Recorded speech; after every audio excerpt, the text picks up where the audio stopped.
This is the final word. India, England, daily. It's all going on. The Sydney Sixers are playing the Perth Scorchers in the Big Bash final. Pakistan's playing South Africa in a test match. Bangladesh are playing the West Indies rally round in another test match. But we're focusing on the India-England test series for the most part. Geoff Lemon and Adam Collins. Adam is first going to welcome us to his temporary home and then tell us the story of day two from the first test at Chennai in 30 seconds or less. Well, great to welcome you here. If you're watching on YouTube, we've got a relatively blank bookshelf compared to what we had last night at Cam Fink's house. We've got mostly my daughter's toys on there and her books, it would seem, because we're at a friend's place has already moved out, so that's why it's a bit barren. But nonetheless, it's a great place to shoot tonight after watching the cricket with you two fine gentlemen on a day where England started at 263 for 3. You're starting at now. 555 for 8, so that meant they added, I think, 292 runs for the day, losing 5 wickets along the way. Joe Root, quite outstanding. His 5th double century in Test cricket, put on 124, I think it was, with Ben Stokes in the first half of the day,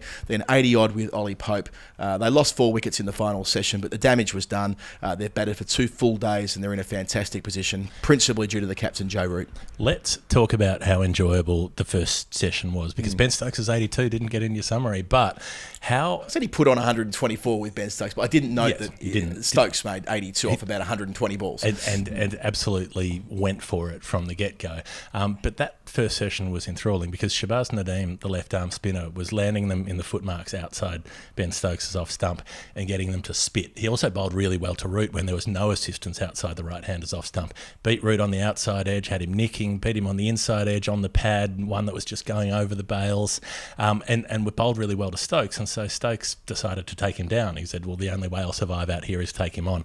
Reverse sweeps, slog sweeps, went for the boundaries, attacked, and that first session was just toe-to-toe-to-toe. There were dropped catches, there were near gloves that landed. There were probably half a dozen chances in that first session, and none of them were able to be converted. Yeah, and I think it speaks to the fact that Stokes has that ability to sum up the conditions that he's playing in and adapt his game accordingly. As you say, having to deal with an outside the off-stump attack, he's like, okay, then I'll reverse you. I'll play sweeps through mid-wicket. In the end, it was a sweep shot that brought his demise in the middle session, caught it deep backwards square leg. Listening to some of Jared Kimber's commentary on radio, his observation was that he was trying to sweep from 2 straight, which normally isn't a problem if you're a conventional sweeper, but Stokes likes to reach outside the off stump. So that strategy from India actually played to his advantage, and it meant that he was able to score quite quickly either side of lunch. At one point, we're thinking, well, if he bats for another couple of hours, he might overtake Joe Root the way that he's going. In the end, he fell for 82, but Root then put the foot down and played the more senior role out of the two, because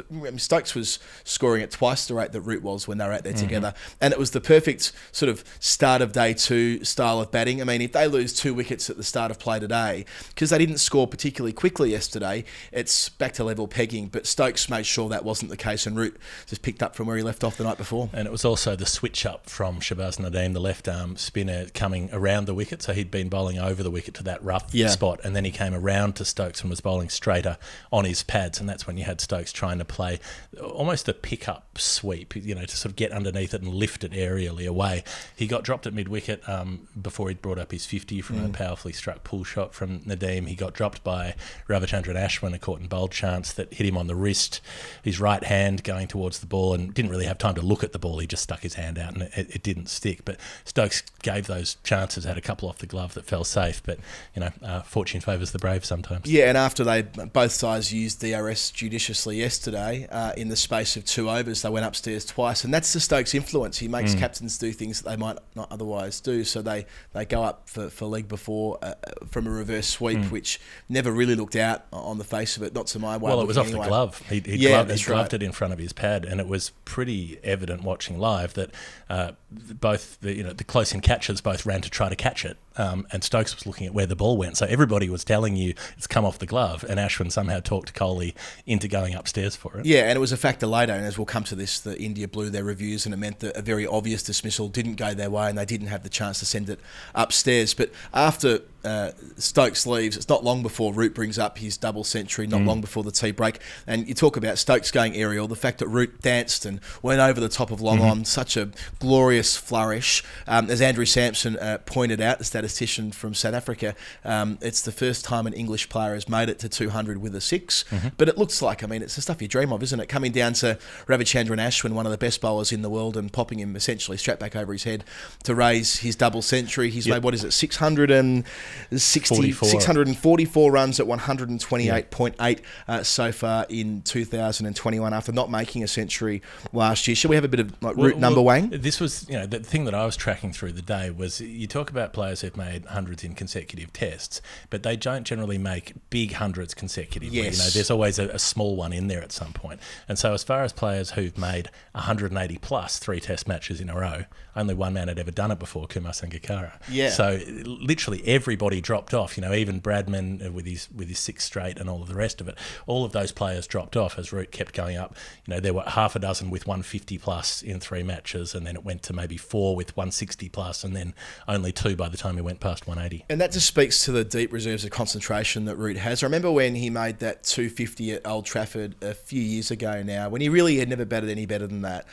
He later talked about the way that he almost controlled his mind through that innings to bat for 2 days. Well, he batted for 9 hours, more than 9 hours on this occasion, and we saw the same again. But yeah, that sort of numbers of Joe Root. So I mentioned 5th double ton. Only 12 players have made 6 or more in Test cricket. Of course, Bradman at the top, Sangakkara after that, and a glut of them with 7 or 6. So he's every chance to go past them.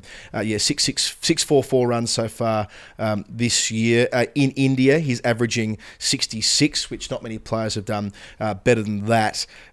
He only needs to make another 1,145 runs, which isn't that many when you consider how many Test matches England are going to play this year, to overtake Mohammad Yusuf's biggest year of all time back in 2004. And judging by what Rory Dennis calculated for us on Twitter, that means if he averages roughly 35, he'll break that record. What I'm really pointing at is he'll probably make 2,000 runs this year, the way that he's going, and be the first man to do that. As long as he keeps being fit and keeps turning out a reasonable return from here. Yeah, he passed Dean Jones's 210 at Madras, of course. That was the highest score at that ground for a foreign batsman. Alex Stewart was 8,463 runs in 3rd position for England. That's now Joe Root as well with 8,467.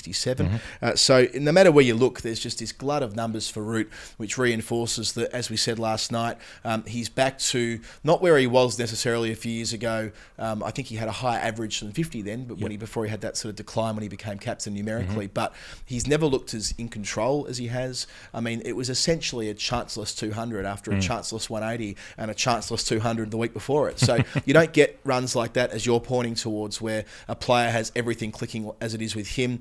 And that respect that he clearly commands from the Indian team, not least Virat Kohli, who repeatedly went up to congratulate him. And there's no animosity there. There's just kind of like, I suppose, a regard for another true great of the modern game. Professional respect for one another.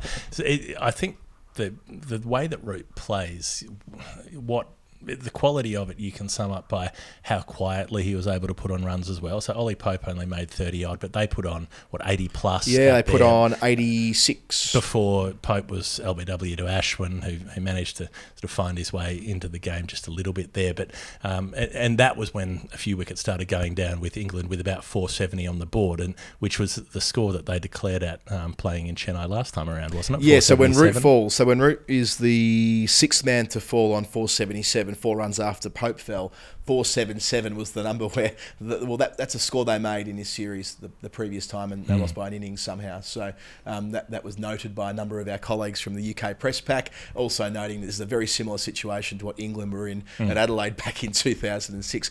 I don't think they should be as morbid as that. They're going quite nicely right now. They're made of fairly stern stuff, I reckon, at the moment. But still, it's these historical markers that we note along the way. And then once Root was out, Ishant Sharma picked up a couple quickly and suddenly was on a hat-trick. Bowled Joss Buttler with one that Buttler left, and it was reverse swing that brought it back in, and then one that Jofra Archer wanted to leave and then played very late as he realised it was about to take his off stump, which it duly did. A great point by Mark Butcher on television was that we always think about reverse swing being the sand shoe crusher. Well, if you can create indecision from a good length with reverse swing, as Ishant did to Buttler, that kisses the top of off stump. It's perfection as far as reverse swing is concerned. And the ball to Archer was trending in the same direction, a yard quicker, skittles him as well. on a hat-trick bowling for his 300th wicket. That would have been something.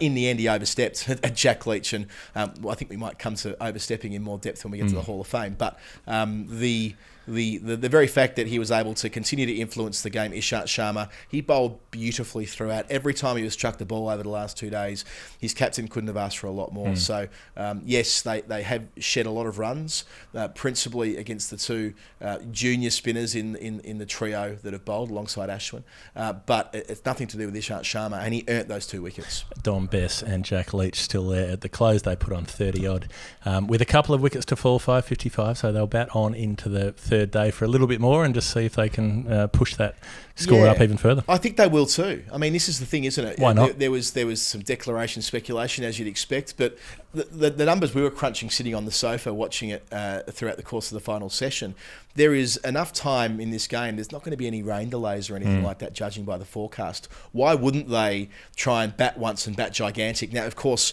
it might be taken out of their hands if they lose 2 wickets with the first 2 balls tomorrow, but I don't see any major reason why they'd pull the shutters down quite yet. Bat as long as you can, and then you've got a team who've been out there for far too long, and maybe you can get rid of them in a couple of sessions. And there'll be no follow-on, by the way. When I said bat once and bat big, I don't mean like in the sense of like putting India in twice with a back-to-back test. That won't happen, but more that psychological scoreboard pressure. It's so hard to come back from a 600-run first innings deficit, no matter what the situation. Yeah, come in and bat for a quick hit around in your second innings and then put them back in again for the last day. Or India make 700 again and go on and win the game. Like a real game of it. We talked yesterday about Joe Root potentially being the final word player of the day 2 days running. Every day. It's going to happen. Well, it has to be. It has to be. It has to be. And I'm just chuffed for him because, he's never made more than 3 centuries in a calendar year before. He's made 3 on the trot. He's a chance to break any number of records. A lot of scrutiny around his 30th birthday before the Sri Lanka series. Not like sort of saying he'll be omitted or dropped as captain or anything like that, but more just kind of like, is he going to be an unfulfilled cricketer at the end of it all on account of the fact that we think he could be a great and maybe he'll just be a very good player? Well, he sort of said, no, actually, stuff that. I'm going to go and try and be a great. And the application he's shown over a number of days in the middle in incredibly oppressive conditions, that speaks to his fitness too and his mental fitness. And yeah, it's a joy to watch one of the truly good guys in cricket go on such a great run. The Final Word Hall of Fame. You can sponsor it if you want. Drop us a line. But the Final Word Hall of Fame, who's in and who's out? We're not talking about people so much as moments. Notably, the klaxon that went off every time there was a front foot no ball, and the third umpire said no ball, and it went whoop, whoop, whoop, whoop, whoop, and suddenly you had to look for escapees trying to get over the fence and escape from the cricket ground. This really is something. This siren that goes off, 19 no balls so far from the front foot via India's bowlers, which all it does is remind us that it was only August last year when this was automated for the first time by the third umpire upstairs. I'm going to say the final word, ICC playing regulation change. We're going to take responsibility for that. It was a 4-year campaign. We got there in the end. Jared Kimber threw some stats at me on Twitter that I think it's roughly 3 times the amount of no balls have been called since it's been automated compared to the 2 years before that. Yep. So the proof of the pudding's in the eating on that one. But yeah, overstepping routinely, and that klaxon would wake the dead. And it goes off for like 10 seconds as well. So I'm not sure what it's there for. As far as what I understand it to be, the umpire in the middle is buzzed, is buzzed. It's on their watch. On their watch, that's right. Buzzed on their watch. So they know it's a no ball. The klaxon's purely for the television audience, right, presumably.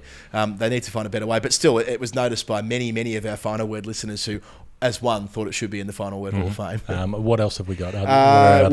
We have the great Ashwin. At one point, he went into bowl when Ollie Pope was at the non-striker's end, and he just stopped in his follow. He just didn't let the ball go, and he just stopped, and he didn't look at Ollie Pope, and he didn't look at the stumps. But we knew what he was thinking. He knew we knew what he was thinking. And the fact that Josh Buttler was the next man in, all eyes were on Buttler at the non-striker's end. Would Ashwin try and run out the non-striker, as he said he will do? None of this warning business for Ashwin. He will run out a non-striker if he sees them out of their ground, in keeping with the laws of the game and the ICC playing conditions. But not yet. But it was noted by a few people. All of those no balls. Rishabh Pant's laughter. Michelle Garland picked up on that a couple of times when he hysterically was laughing for no particular reason. So on a quieter day, that might be enough to be in the Hall of Fame. But he's just full of the love of life, Rishabh Pant. He lives, laughs, loves. That's on his Tinder bio, you know.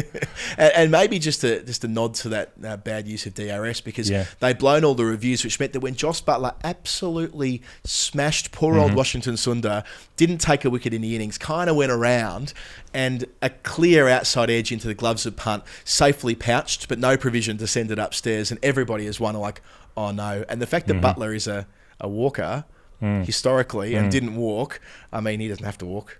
No one's got to walk. That's what the umpires are there to do a job, especially with the third umpire there for referrals. Yeah. He's within his rights to stand his ground, Yep. and he did stand his ground, and he flogged it. So that was quite amusing that would have been their option had they not blown them all earlier in the innings. Yes. So they're all our contenders. And as you say, Geoff, you can sponsor the Hall of Fame. You can sponsor the India-England Daily Full Stop. Get in touch with us, finalwordcricket@gmail.com if you want to have a conversation around that. And of course, if you want to get a copy of Wisden Cricket Monthly, a 6-month subscription for £10 or 15 Australian dollars. It could not be any easier. bit.ly/WCMTFW. That's all in the show notes, all in the comments. Have a look and pick up yourself a subscription to the best cricket magazine in the world. So the klaxon is my unilateral, that's getting the Hall of Fame for today.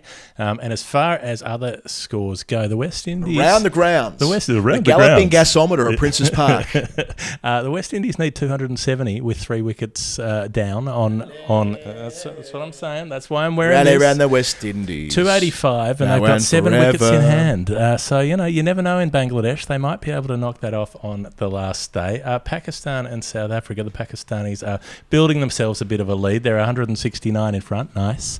And they have lost 5 wickets. So will they be able to put up a total? Anything 200 plus could challenge the South Africans. And the Big Bash League final is almost over, but not quite over. So we can't actually tell you what's happened in that, because the Perth Scorchers are giving it a crack. They need 67 off 27, but they do have Ashton Turner in the middle. So you'll know by the time this comes out if they won or not, but we don't. This is the beauty of time travel. I could have popped myself in the Hall of Fame for what I did during that final session when I just jumped on Twitter and said, I'm going to move over to the Big Bash just for a moment and watch James Vince get out in the 90s. And lo and behold, 2 balls later, caught it backward point by Mitchell Marsh for 95. Probably a match-winning innings, and fair play to the man. He's batted brilliantly, and we're huge fans of his on the final word. But yes, it was noted by, I think, every single one of my followers that I had cursed him, as it were. Yep. Well, he loves the 90s. Sweated Out 93. That's his favourite compilation CD.